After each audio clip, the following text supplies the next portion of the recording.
Você sente que precisa pedir 3, 4, 5 vezes para o seu filho te obedecer e mesmo assim, às vezes, ele só te obedece quando você grita?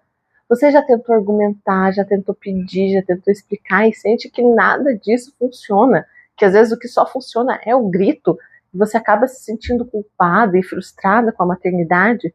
Se isso está acontecendo, vem comigo nesse vídeo que hoje a gente vai falar sobre os 5 principais erros que os pais cometem na hora de educar os filhos, que podem fazer com que eles acabem não obedecendo, ou então só obedecendo quando os pais finalmente gritam.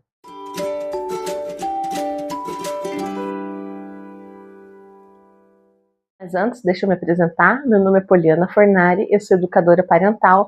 Eu trabalho com famílias que querem educar os seus filhos com mais leveza, com mais gentileza, mas ao mesmo tempo sem perder a autoridade, com limites, com firmeza.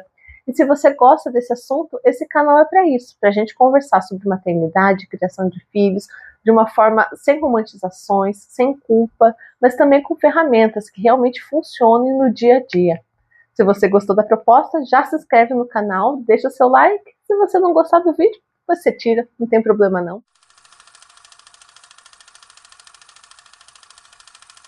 Primeiro erro é pedir demais.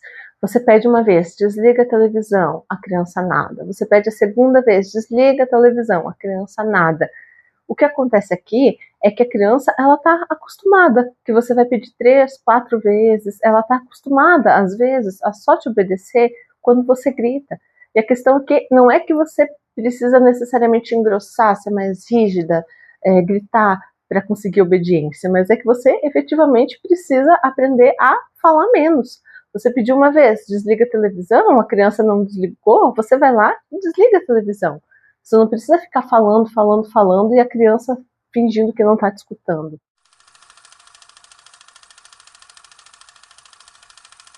Ameaças vazias.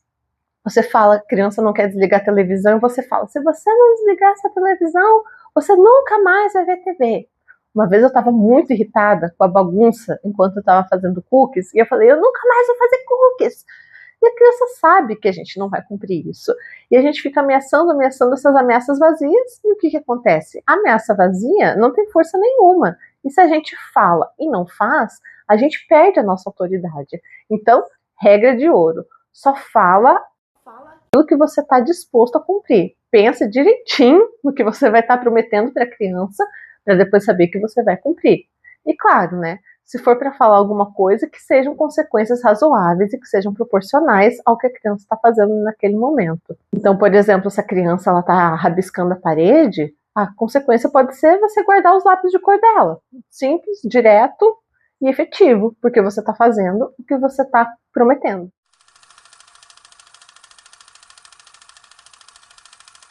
Terceiro erro, ameaçar o tempo todo, que é quando, para tudo que você pede para a criança, você logo embute uma ameaça. Se você não comer tudo, vai ficar sem sobremesa. Se você não fizer a tua tarefa, você não vai na casa do amigo. Se você não desligar essa televisão, você vai ficar de castigo.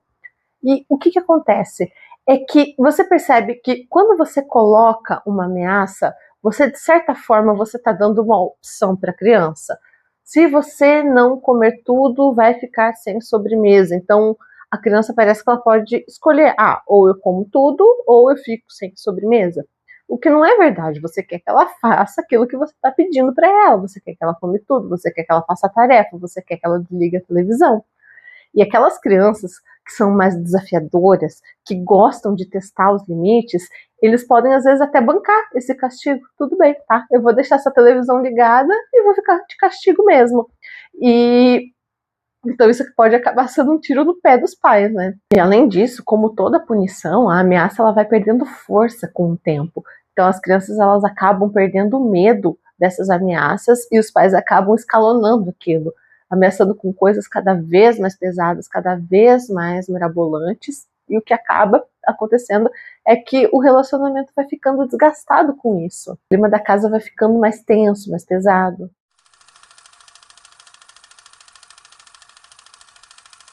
Terceiro erro, engajar em disputas de poder. É quando qualquer ordem simples que você dá para a criança vira uma disputa para ver quem é que manda. você fala, desliga a televisão, a criança, não vou desligar. Você fala, eu já falei pra você desligar, a criança, não quero. Aí começa a ameaça, fica de castigo, coloca de castigo. Às vezes alguns pais até acabam apelando para violência física. Mas o que aconteceu? Os dois ali estão querendo disputar para ver quem é que vai controlar essa situação. E isso acontece quando tanto um dos pais, ou os dois, quanto as crianças, tem aquele perfil de liderança, aquela personalidade forte, que gosta de estar no controle, acaba tendo essas disputas. E quando os pais engajam nessa disputa, pode parecer que eles estão firmando a própria autoridade, mas na verdade é totalmente o oposto. Porque pensa comigo, se você precisa disputar o amor do seu marido, é porque você não tem esse amor. Então, se você precisa disputar a autoridade, você está dando a entender para a criança que a autoridade não é sua. Você está colocando para jogo algo que não é negociável. Então, qual que é o caminho aqui? Não é ceder para a criança, mas é também ir por não engajar nessa disputa, ir por outras formas, usar outras ferramentas para fazer com que a criança te obedeça, sem necessariamente entrar nesse atrito direto.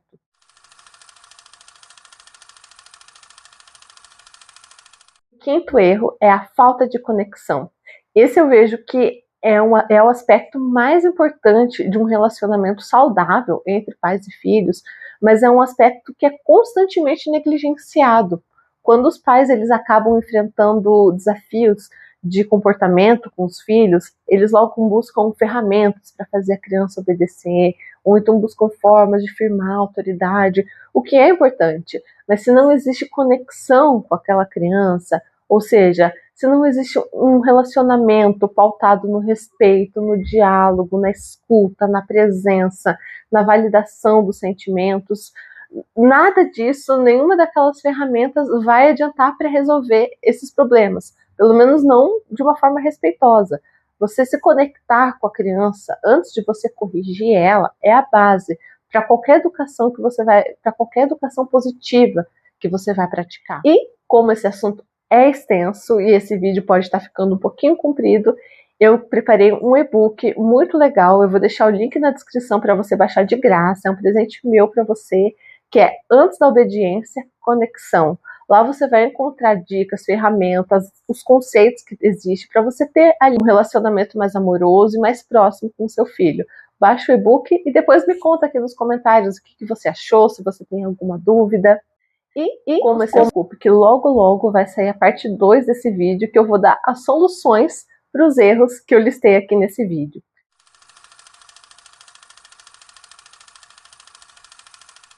E se você se identificou com uma ou mais situações desse vídeo, não tire o chicote da culpa. Esses erros são normais, eles fazem parte do processo. Acredito que a maioria das mães já cometeu esses erros. Eu, com certeza, já cometi. E tenho certeza que eu vou continuar cometendo, porque eles fazem parte do nosso aprendizado.